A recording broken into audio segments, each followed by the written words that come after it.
नमस्कार मो Pratap numerology motivation channel तरफ आपन को स्वागत जाऊँ। जो पिला माने पाठ पढ़ा को जाउछंती स्मरण शक्ति आपणकर कमजोरी अच्छी किसी भूली जाउछंती किसी भूलापन तांकर रहउछि। आज पाठ पढ़छंती काली सकाळ किसी भूली जाउछंती। किछि पिला अछंती सेमानकर मेमोरी कम अछि। आपणकर अनमैटेड होउछंती स्मरण शक्ति कमजोरी अछंती किछि जानि पारु नाहंती। जो माने अछंती सेमानक पई गोटे सुंदर प्रतिकार टे आनिचंदी। से प्रतिकार आपणकर यदि श्रद्धा विश्वास रे करिवे निश्चिंत से पिलार मेमोरी तीक्ष्ण होइथाय आउ स्मरण शक्ति वृद्धि होइथाय। एटा होची ग्यारंटी। कोन कले से पिलांकर स्मरण शक्ति पिलांकर मेमोरी फेरी थाए। ये पिलांकर तीक्ष्ण नजर बढ़ी जाए। जेते अनमैटेड पिला थांतु ना कहीं वांटेड पिला हो जाइथांती कौन आपण करिथांती कौन कले आपण से फल पाइबे। तले आपणकर मो दुईटे समस्या आपणकर कहूची। दुईटी समस्या रो आपण जुआडू गोटाई समस्या करि परिबे। कारण कि समस्त दुईटी समस्या को काहा को कष्ट आसीबो काहा को कोउटे करि परिबोनी। सेति पय मो दुईटी समस्या कहबी।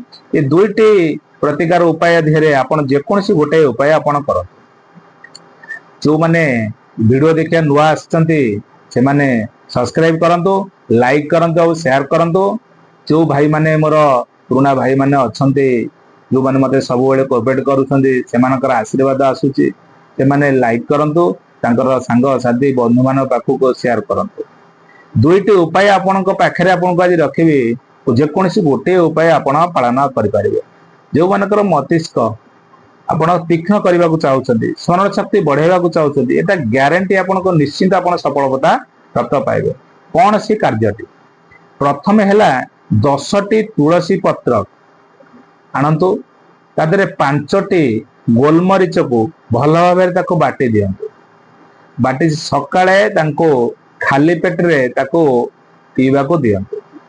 तार 15 मिनिट परे दुईटी पेस्ता बादाम जोटा आलमंड कहउछले आलमंड आपनको दुईटी राति रे भिजे की रखि देइथिबे।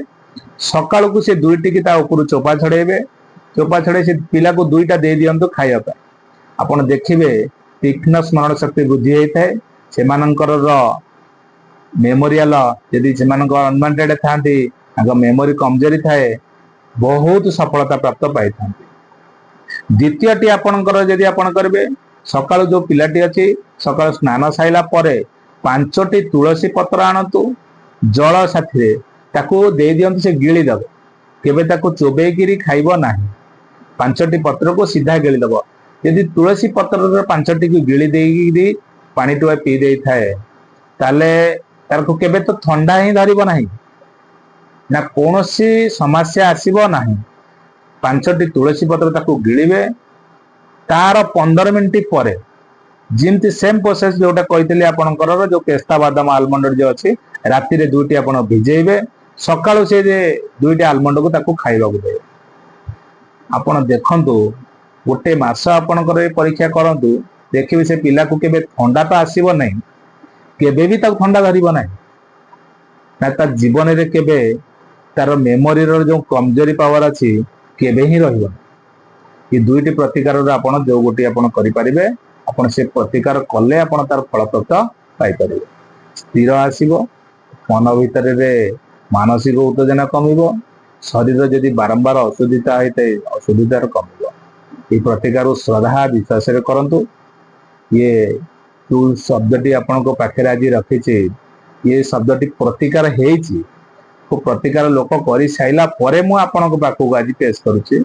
एटा निश्चिंत ग्यारंटी 100% नो 200% आपनको ग्यारंटी मिलिबो। आपनकर जदि आको करूछन ता जीवन ठंडा शब्द जीवो ता मेमोरी आज निश्चिंत भाव में स्मरण शक्ति वृद्धि हो। ये कार्य करंतु आपण जानि पारिबे। जय जगन्नाथ।